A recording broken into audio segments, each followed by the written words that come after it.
Hello, हाँ जी, नमस्कार दोस्तों, स्वागत है आपका हमारे यूट्यूब चैनल में। और हम एलडीसी की पीवाईक्यू सीरीज़ पढ़ रहे थे, उसमें हमने 4 पार्ट अपने पहले ही पढ़ चुके थे और उसमें आप जाके देखना बहुत ही बेहतरीन कॉन्सेप्ट आपको सिखाए हैं। आज हमारा अलजेब्रा का 5th पार्ट रहेगा और इसमें आज क्या सीखेंगे? आज हम सीखेंगे ऑप्शन मेथड, यानी कि ऑप्शन से ही क्वेश्चन का निपटारा करना सीख लेंगे। क्वेश्चन आज यहाँ रहेंगे फैक्टर वाले क्वेश्चन रहेंगे, मतलब जो फैक्टराइज़ करने वाले क्वेश्चन रहते हैं ना, वो क्वेश्चन रहेंगे। तो कैसे जो है ऑप्शन से उनका निपटारा करना है वो आज हम सीखने वाले हैं, ठीक है। और उस टाइप के क्वेश्चन आप हमेशा ऑप्शन से सॉल्व करोगे तो ज़्यादा बेटर रहेगा, ठीक है। तो देखो, पुरानी वीडियोस जो है आप ज़रूर देख लेना, क्योंकि काफ़ी कुछ सीखोगे आप उससे। तो आप एक चीज़ ध्यान रखना, आज हम क्या सीखने वाले हैं? आज हम सीखने वाले हैं एक तो फैक्टर वाले क्वेश्चन, फैक्टर क्वेश्चन। और फैक्टर क्वेश्चन को सॉल्व कैसे करेंगे? Solve by option, solve by option. यानी पूरा सॉल्व नहीं करेंगे, यानी पूरा सॉल्व नहीं करेंगे। यानी कि मैं कुछ पीवाईक्यू क्वेश्चन लेके आया हूँ आपको सिर्फ ये बताने के लिए कि फैक्टर वाले क्वेश्चन जो है हमेशा आप ऑप्शन पे नज़र लगाओ, ऑप्शन पे निगाह लगाओ, उससे जो है सॉल्व करने की कोशिश करो। क्वेश्चन आसान होगा, स्पीड होगा और बहुत जल्दी होगा। जल्दी होता है क्वेश्चन, जल्दी सॉल्व होते हैं। कैसे क्या होता है देखो, एक एक चीज़ अपन समझेंगे। क्वेश्चन स्टार्ट करते हैं। तो पहला क्वेश्चन आपके सामने है। पहला क्वेश्चन क्या बोल रहा है कि ये जो गुणनखंड है इसका गुणनखंड करना है। ये जो दे रखा है ना, ये क्वेश्चन दे रखा है आपके सामने, इसका फैक्टर क्या होगा? अब देखो, वैसे तो इसको बेसिक से सॉल्व करने जाओगे ना, काफ़ी टाइम लग जाएगा। बेसिक से क्या करोगे, पहले ए कॉमन लोगे, फिर उसके बाद b-1 बनेगा। देखो, बेसिक से मैं बता देता हूँ आपको, एक बार अपन कर लेते हैं बेसिक से। बेसिक से कैसे करोगे? ab माइनस ए माइनस बी प्लस 1, यहाँ से हो गया a कॉमन, बचा b-1, यहाँ से माइनस कॉमन, सॉरी यहाँ से -1 कॉमन, तो यहाँ बचा b-1, तो यहाँ से क्या बचेगा? a-1 और यहाँ से बचेगा b-1।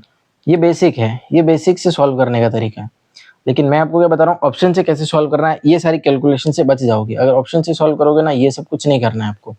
कैसे? देखो, दिमाग लगाओ। क्या दिमाग लगाना है? सबसे पहले देखो कि सबसे पहले मेरी नज़र पड़ी कि लास्ट वाला है ना +1 होना चाहिए। तो देखो, यहाँ -1 का -1 से मल्टीप्लाई +1, यानी ये आंसर हो सकता है, ज़रूरी नहीं है यही हो सकता है। अब देखा, बी ऑप्शन देखा, ये +1 ये -1, यानी कि यहाँ तो क्या आएगा? माइनस का 1 आएगा, मतलब ये आंसर नहीं होगा, ये वाला आंसर नहीं होगा, ये कट। फिर उसके बाद देखा अपन ने कि ये माइनस का 1 और ये प्लस का 1, यानी कि ये भी आंसर नहीं होगा और ये भी आंसर कट जाएगा।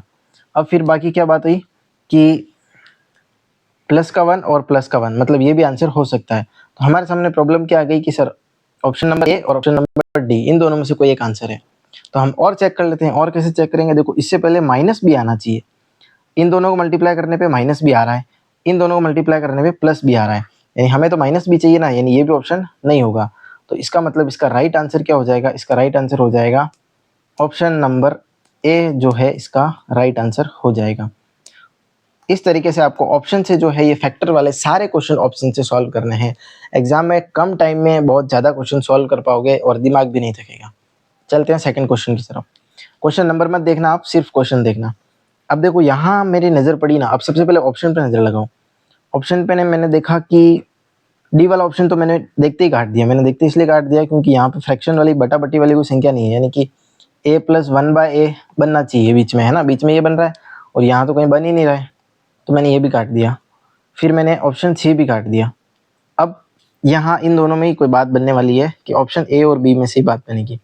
अब देखो, यहाँ मुझे पता चला कि यार यहाँ माइनस है, तो इन दोनों को मल्टीप्लाई करने पे माइनस तो आ ही नहीं सकता, तो ये भी कट जाएगा। तो एक ही ऑप्शन अपना राइट हो जाएगा, वो हो जाएगा ऑप्शन नंबर ए। देखो, अब इसको सॉल्व भी नहीं करना पड़ा अपने को और बिना सॉल्व किए अपन आंसर निकाल देंगे ऑप्शन नंबर ए। ये है अपना ऑप्शन मेथड। ऑप्शन मेथड ये बहुत काम आने वाला मेथड है। ये सिर्फ ऐसा नहीं है कि फैक्टर वाले में ही लगेगा, आगे बहुत सारे टॉपिक्स में आप देख लो, ब्याज के देख लो, प्रॉफिट लॉस देख लो, सारे अर्थमेटिक में, एडवांस में, दोनों में जो है ऑप्शन मेथड लगता है। धीरे धीरे हम और सीखेंगे। अभी हम अलजेब्रा पढ़ रहे हैं तो सिर्फ अलजेब्रा की ही बात कर रहे हैं। नेक्स्ट क्वेश्चन देखो। नेक्स्ट क्वेश्चन में मेरी नज़र पड़ी कि क्या अपन सबसे पहले चेक कर सकते हैं। सबसे पहले हम -1 ही चेक कर लेते हैं। तो ये इसका इससे मल्टीप्लाई किया, -1 आ रहा है, यानी ये आंसर हो सकता है। इसका इससे मल्टीप्लाई किया तो माइनस ए आएगा, यानी यहाँ तो -1 आ ही नहीं सकता क्योंकि ये -1 तो मल्टीप्लाई हो जाएगा, तो ये कट जाएगा। यहाँ देखो यहाँ भी नहीं होगा तो ये भी कट जाएगा। अब इन दोनों में ही बात बनेगी कि यार -1 कहाँ आ रहा है। देखो ये -1 यहाँ भी आ रहा है और यहाँ भी आ रहा है, तो इसका मतलब ये है कि इन दोनों में से कोई एक आंसर होने वाला है। फिर मैंने आगे देखा कि प्लस का ए आना चाहिए, तो प्लस का ए कब आएगा, जब -1 इस -a से मल्टीप्लाई होगा तो प्लस का ए आएगा, पर यहाँ +1 -a से मल्टीप्लाई होगा तो यहाँ माइनस का ए आएगा। तो इसका मतलब ये है कि इसका राइट आंसर क्या हो जाएगा, ऑप्शन नंबर ए जो है इसका राइट आंसर हो जाएगा। ऑप्शन ए जो है इसका राइट आंसर हो जाएगा। अब देख रहे हो ना ऑप्शन मेथड कितना इंपॉर्टेंट है, कि मतलब अपने को सॉल्व भी नहीं करना पड़ रहा है। चलते हैं नेक्स्ट क्वेश्चन की तरफ। नेक्स्ट क्वेश्चन देखा, नेक्स्ट क्वेश्चन में मेरे को ये पता चला कि मेरे को यहाँ पे 3b² चाहिए। तो अब एक बात बताओ, क्या 3b का इसको जब ओपन करेंगे a + b के होल स्क्वायर से, तो आप बताओ कि 3b जब ओपन होगा तो ये 9b² बनेगा ना, और अपने को तो यहाँ 3b चाहिए, तो क्या ये आंसर हो सकता है, क्या नहीं हो सकता ये वाला, ये भी कट जाएगा, ये कट गया अपना, डी ऑप्शन भी कट जाएगा। कैसे कटेगा, √6 का जब स्क्वायर होगा तो ये तो 6 बनेगा ना, अपने को तो 3 चाहिए यहाँ पे, यानी कि आप ये बात समझो कि डी जो ऑप्शन कट जाएगा। अब मेरी बात सुनो, यहाँ दिक्कत क्या है कि इन दोनों में से कोई आंसर होगा। अब मैं इसको सॉल्व भी नहीं करूंगा। देखो मैंने देखा यार यहाँ भी प्लस है और यहाँ भी प्लस है, यानी कि आंसर कहीं ना कहीं प्लस होगा, और ये माइनस वाला हो ही नहीं सकता, तो ऑप्शन ए जो है हमारा राइट आंसर हो जाएगा। तो अब देख रहे हो ऑप्शन ए, और सब में यही ऑप्शन राइट हो रहा है क्या, क्या बात है, कोइंसिडेंस वाली बात हो गई ये तो, कि सब में अभी तक यही ऑप्शन राइट हुआ है। पर तरीका आप सीख जाओ कि किस तरीके से मैं सॉल्व कर रहा हूँ और किस तरीके से आपको भी सॉल्व करने हैं। प्रैक्टिस करोगे तब इसी तरीके से सॉल्व करना। चलते हैं नेक्स्ट क्वेश्चन की तरफ। नेक्स्ट क्वेश्चन हमने देखा कि अपन क्या दिमाग लगाना है। देखो x का, देखो 7 का स्क्वायर होगा यानी कि 49, यहाँ भी 7 का स्क्वायर होगा यानी 49, यानी कि ये पता चल गया कि 98 तो होना ही चाहिए। 98 यहाँ नहीं है, बाकी तीनों में 98 है। अब प्रॉब्लम आ गई ना, प्रॉब्लम नहीं, इसको देखो और दिमाग लगाओ थोड़ा कि कहाँ से अप्रोच कर सकते हैं। देखो अब मेरी बात सुनो कि माइनस आंसर नहीं होगा। देखो इसको भी मैंने काट दिया, -y² नहीं होगा, बिकॉज स्क्वायर लग रहा है ना। आप सोचो 4y का स्क्वायर किया तो कितना हो जाएगा 16y², और इधर -4y का स्क्वायर करेंगे तो ये भी 16y² हो जाएगा, दोनों प्लस में हो जाएंगे, तो माइनस में तो आ ही नहीं सकता, y² तो माइनस में आ ही नहीं सकता, तो ये भी हटी। अब अपने पास क्या रहेगी कि ए रहेगा या डी रहेगा। अब ए या डी में से अपने को निकालना है, तो एक सिंपल सी बात मुझे पता चली कि जब इस वाले को ओपन करेंगे ना, तो यहाँ पे आपको पता है a + b के फॉर्मूले में 2xy भी आएगा और इधर भी क्या आएगा, माइनस का 2xy आएगा। तो अब एक बात बताओ, यहाँ प्लस का 2xy माइनस का 2xy तो कट जाएगा, यानी xy वाली टर्म्स तो कट जाएगी, तो ये भी ऑप्शन नहीं होगा। तो आंसर अपना क्या हो जाएगा, एक ही होगा, ऑप्शन नंबर ए। वापस कोइंसिडेंस से ऑप्शन नंबर ए ही इसका राइट आंसर हो गया। ठीक है, तो राइट आंसर क्या हो जाएगा हमारा, ऑप्शन नंबर ए जो है इसका राइट आंसर हो जाएगा। हाँ, अब थोड़ा सा आगे चलते हैं क्वेश्चन की तरफ। अभी अब बोल रहे हैं द्विघात समीकरण का एक मूल है, इसका एक मूल निकालना है। अब मूल यानी कि ये जो वैल्यू दे रखी है ना, इन सबको यहाँ रखने पे 0 आना चाहिए। अब देखो इसमें भी टाइम लग सकता है कि यार कौन कौन सी वैल्यू रखे, पर मेरा दिमाग ये चला कि क्या करें। मैंने देखा यार नीचे तो सब्जी के 5 ही है ना, तो मैं नीचे वाले से कोई मतलब रहना नहीं चाहिए। अब अपन सिर्फ ऊपर वाला देख लेते हैं। ठीक है, ऊपर वाला अपन चेक करने गए तो चेक कर लेते हैं कि ये 2 है, 2 को यहाँ रखा, 2 का स्क्वायर 5 से गुणा हुआ -2 + 1, यानी कि ये कितना हो जाएगा, 2 का स्क्वायर है ना, 2 का स्क्वायर हो गया 4, यहाँ स्क्वायर है तो यहाँ पे हो जाएगा 20 -10 + 1, यानी कि ये नहीं होगा, ये कट जाएगा। फिर 3 रख के देख लो, और मन में ही सॉल्व कर लो ना, ये तो मैं आपको लिख के सॉल्व करना बता रहा हूँ, लेकिन 3 करके देखो। 3 करोगे तो यार 9 9 पंजे 45, 45 और 30 नहीं, 45 और 18, 45 और 18 ये भी नहीं होगा। 4 करके देखेंगे तो 16, 6 पंजे 30, नहीं 4 चौक 16, 16 पंजे 80, 80 यहीं हो जाएगा। 80 में से 24, तो ये 0 तो बन ही नहीं सकता। अपने को बेसिकली इक्वल टू 0 चाहिए, तो 0 तो बनेगा नहीं भाई, कैसे बनेगा, यहाँ 80 है तो नहीं बनेगा ना। फिर बात बनी ऑप्शन नंबर डी। अब चेक करने की जरूरत नहीं, आंसर हो जाएगा ऑप्शन नंबर डी। बिना चेक किए अपन बता सकते हैं कि आंसर क्या हो जाएगा, ऑप्शन नंबर डी जो है इसका राइट आंसर हो जाएगा। फिर भी आपको लगता है कि चेक कर लो तो रख के देख लो। देखो 5 × 1/25 6 into 1/5 plus 1 equals to 0 plus 1 equals to 0। यहाँ कितना हो जाएगा 1/5 minus 6/5 plus 1 equals to 0। 5 1 minus 6 plus 5 यानी कि ये कितना हो जाएगा 5 और 1 6 माइनस 6/5 इक्वल्स टू 0। तो ये कितना हो जाएगा 6 में से 0 यानी आंसर आ गया ना 0 बराबर 0। तो अपना ये आंसर हो जाएगा डी आंसर। वैसे चेक करने की ज़रूरत नहीं थी, मैंने सिर्फ आपको देखने के लिए बताया था कि भाई अगर आपको चेक करना है तो आप चेक भी कर सकते हो, पर अपना डी आंसर राइट हो जाएगा। ठीक है, चलो k-3। अब इसमें क्या करना है, k-3 की x दे रखा है और हमें क्या निकालना है, k का मान निकालना है। तो k का मान तो हमें ऑप्शन में तो दे ही रखा है। अब एक एक रख के देख लो कि भाई कौन सा होगा मान। तो मान कौन सा होगा, देखो सिंपल सी बात है, k 0 नहीं हो सकता। k 0 कैसे होगा, यहाँ अगर मैं 0 रख दूँ, ये भी 0 ये भी 0 12 बन जाएगा। तो k तो रहे, k रहा ही नहीं, तो k की वैल्यू कैसे रहेगी। तो 0 नहीं हो सकता, 0 को मैंने देखते ही काट दिया। अब मैंने दिमाग लगाया कि स्टार्टिंग से चेक करते हैं, 6 को रख के देख लेते हैं। तो जब 6 यहाँ रखेंगे तो ये 6 माइनस 30 3 3 होगा, प्लस यहाँ पे बनेगा 3 इक्वल्स टू 6। इसको जब सॉल्व करेंगे तो ये बनेगा 6k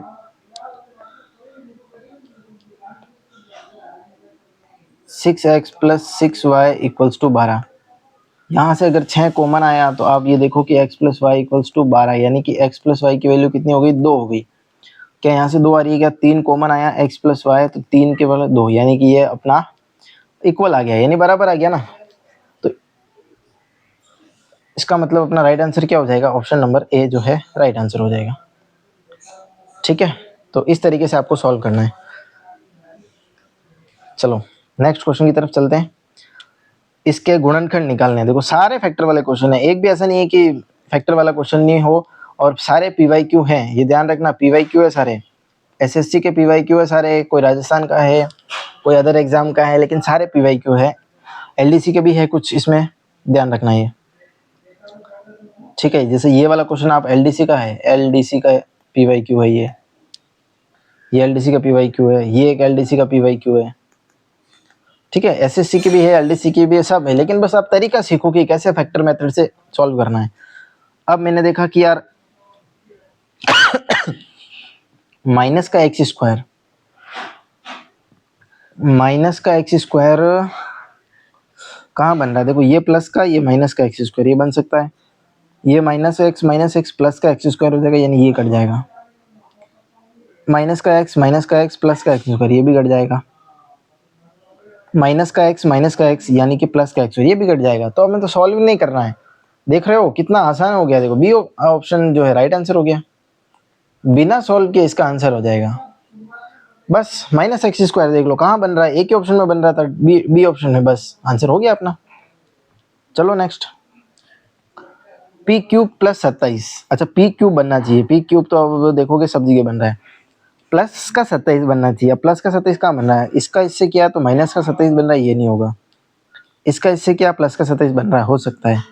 इसका इससे क्या तो माइनस का 27, ये भी नहीं होगा। अब प्रॉब्लम कहाँ आ गई भैया, प्रॉब्लम ये आ गई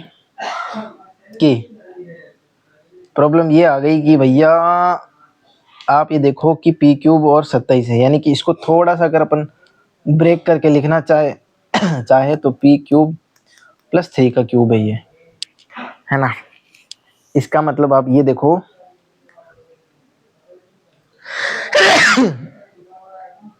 कि राइट आंसर क्या हो सकता है इसका। यहाँ थोड़ा सा आपको सोचना पड़ेगा। अगर देखो थोड़ा दिमाग लगाओगे ना आप, तो एक चीज बताता हूँ, जब a प्लस बी का होल क्यूब जो है ना, उसका जब फॉर्मूला अपन सॉल्व करते हैं ना, तो एक बात ध्यान रखना, एक में माइनस आता है, इसका मतलब अपने को ये पता चल गया कि ये आंसर नहीं हो सकता। सीधी सीधी बात है, मैंने माइनस को देख के आंसर देख लिया, ये वाली माइनस है ना, ये देख के आंसर बता दिया मैंने कि बी ऑप्शन इसका राइट आंसर हो जाएगा। ठीक है, चलते हैं नेक्स्ट क्वेश्चन की तरफ। अब हमें इसके फैक्टर करने हैं, दे रखा है ये, इसके हमें करना है फैक्टर। तो भैया इसके फैक्टर में अपन देखो कि पीछे चाहिए माइनस का 12, ये प्लस का 12 हो गया, गलत हो गया, ये प्लस का 12 हो गया, गलत हो गया, ये माइनस का 12, ये भी माइनस का 12। यहाँ अपना देखना पड़ेगा अपने को।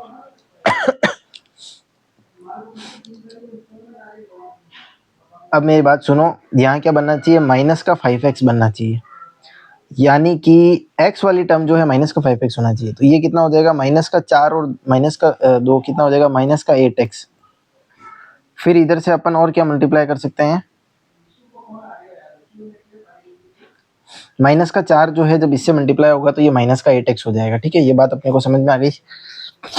अब और क्या चेक कर सकते हैं इसमें, देखो 2x² माइनस 5x माइनस 12 देखते ही मैंने इन दोनों को काट दिया, इन दोनों को काट दिया, -12 ठीक है।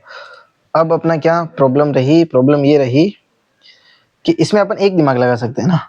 अब दो, अगर एक और तरीका सिखाता हूँ आपको, देखो अगर अपन ऐसे क्वेश्चन में फंस जाए ना, क्वेश्चन में अगर ऐसा फंस जाए तो अपने को कुछ नहीं करना है, कुछ तो करना ही पड़ेगा ना, बिल्कुल कुछ करना पड़ेगा। रुको एक मिनट।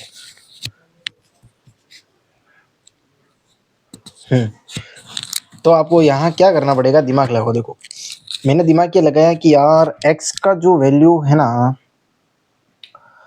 वो अपन x+4 4 दे रखा है, x+4 4 दे रखा है, यानी x की वैल्यू -4 यहाँ से अपने को मिली, यहाँ से मिली x की वैल्यू -4 और यहाँ से मिली x की वैल्यू 4, यहाँ से 4 मिली। तो क्या x की वैल्यू 4 और -4 से कुछ कम बन सकता है क्या? देखो इसको अपन इधर लेके आए, 2x² minus 5x equals to 12। अब x की वैल्यू 4 रखने पे 12 आ रहा है क्या? देखो 4 चौक 16, 16 का 32, 32 और 5 चौक 20, 32 में से 12 20 कहे तो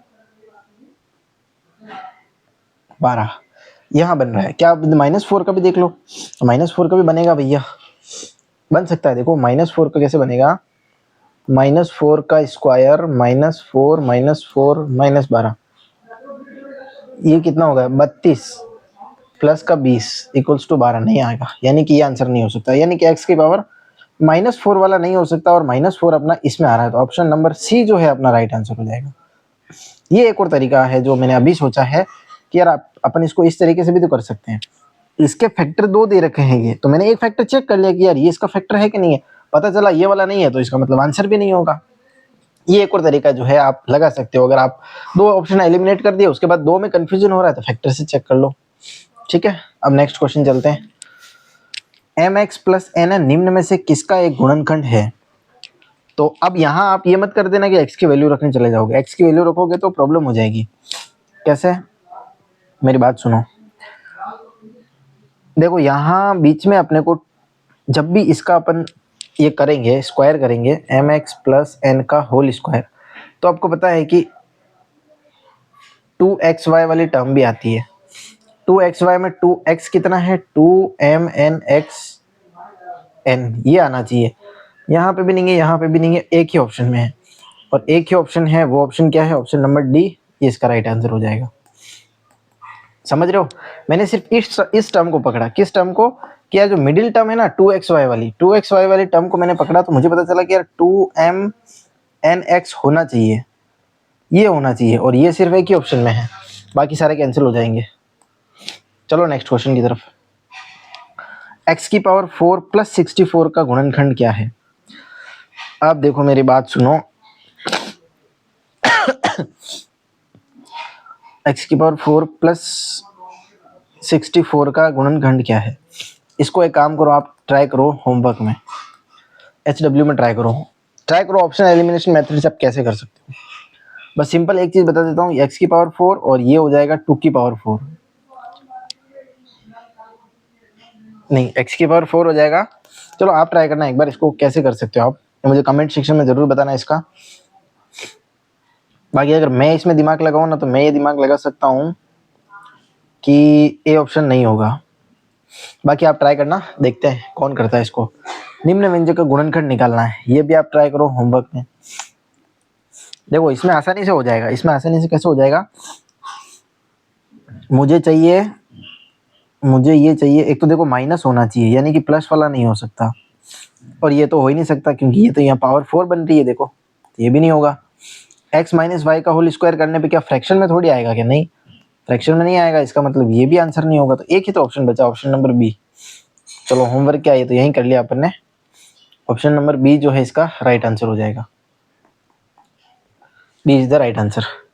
चले नेक्स्ट में हमने देखा कि इसका फैक्टर करना है, इसका मतलब अब क्या दिमाग लगा सकते हो, दिमाग ये लगा सकते हैं, एक बार तो इस 2 को अंदर मल्टीप्लाई कर लो सब जगह, तो ये हो जाएगा 2x प्लस 6 का whole square plus 9x plus 27 plus 9। ठीक है, अब मेरी बात सुनो कि अपने को क्या चाहिए,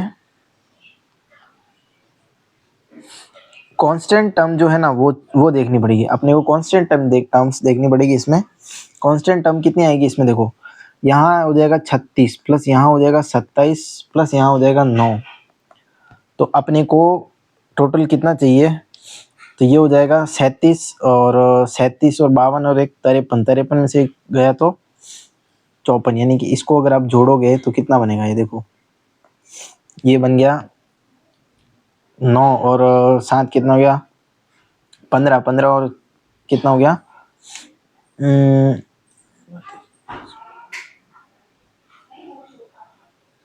12 और 10 कितना हो गया, 12 और 10 22 का 2 यहाँ 2 लगा, ठीक है 3 2 5 2 7 72 आ रहा है क्या, 72 तो कोई बन ही नहीं रहा है, 96339696, इसका मतलब कहीं ना कहीं गड़बड़ कर रहे हैं अपन।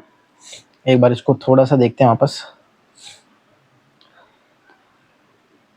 देखते हैं इसको कैसे और दूसरे तरीके से सॉल्व किया जा सकता है। इसको अगर अपन ओपन ही करें तो फिर पूरा ओपन करेंगे तो टाइम वेस्ट हो जाएगा, पर यहाँ मैं क्या क्या अप्रोच लगा सकता हूँ, यहाँ मैं एक अप्रोच लगा सकता हूँ कि x वाली टर्म्स जो है ना वो कितनी होगी, यानी कि ये x वाली टर्म 9x, ये 2x, यानी कि टोटल 11x बनना चाहिए। अच्छा, इसको दूसरे तरीके से चेक कर लो आप, एक काम करो इसको दूसरे तरीके से चेक करना आप। इसको दूसरे तरीके से कैसे चेक करोगे कि अगर x प्लस 6 दे रखा है तो x प्लस 6 दे रखा है तो x की वैल्यू -6 रख के फिर ट्राई करना है एक बार, ठीक है, ये आप होमवर्क में ट्राई करना, फिर कल इसको वापस बताएंगे। थोड़ा सा इसको कोशिश करना कि कैसे सॉल्व कर सकते हैं, वीडियो काफ़ी लंबा हो जाएगा इसलिए मैं इसको और दिमाग नहीं लगा रहा हूँ इस पर। नेक्स्ट क्वेश्चन की तरफ चलते हैं। नेक्स्ट में अपन ने दिमाग लगाया +1 देखना है, यानी कि ये तो +1 है, ये भी +1 है, ये -1 है, ये नहीं होगा ये भी नहीं होगा। अब इन दोनों में से कोई दिक्कत है, x की पावर चाहिए 4, x की पावर चाहिए 4, x की पावर 4 तो यहाँ हो रही है, लेकिन x स्क्वायर वाली टर्म नहीं है। देखो यहाँ पे x स्क्वायर वाली टर्म चाहिए अपने को, पर ये x स्क्वायर यहाँ तो नेगेटिव आ रहा है ना, तो ये हो ही नहीं सकता। बी ऑप्शन राइट आंसर हो जाएगा, तो बी ऑप्शन जो है हमारा राइट आंसर हो जाएगा। चलिए नेक्स्ट क्वेश्चन, बस कंप्लीट हो गए। तो ये कुछ क्वेश्चन थे जो मैंने आपको बताए कि जब फैक्टर वाले क्वेश्चन आते हैं तो उसको हमेशा ऑप्शन से सॉल्व करो और फॉर्मूले याद रखना, ताकि आप उस फॉर्मूले से कुछ बेसिक ऐसा निकाल सको कि हाँ यार इस फॉर्मूले में माइनस आता है, इसका मतलब यहाँ भी माइनस आना चाहिए। तो ये चीज़ है, ये क्वेश्चन आप ट्राई करना, और भी मैंने पीछे एक क्वेश्चन दिया है होमवर्क में, ये ट्राई करना, ठीक है। तो ऑप्शन मेथड जो है कैसा लगा कमेंट करके ज़रूर बताना, और बाकी मैं क्वेश्चन लेके आऊँगा। अगर आपको वीडियो देखने के बाद अगर आपको लग रहा है कि यार ये क्वेश्चन नहीं हो रहा है तो मुझे सेंड करना, व्हाट्सएप पे, इंस्टाग्राम पे, जहाँ भी आप सेंड करो मैं वापस वीडियो बना के आपको समझा दूंगा। तो आज के लिए बस इतना ही, थैंक यू सो मच, धन्यवाद।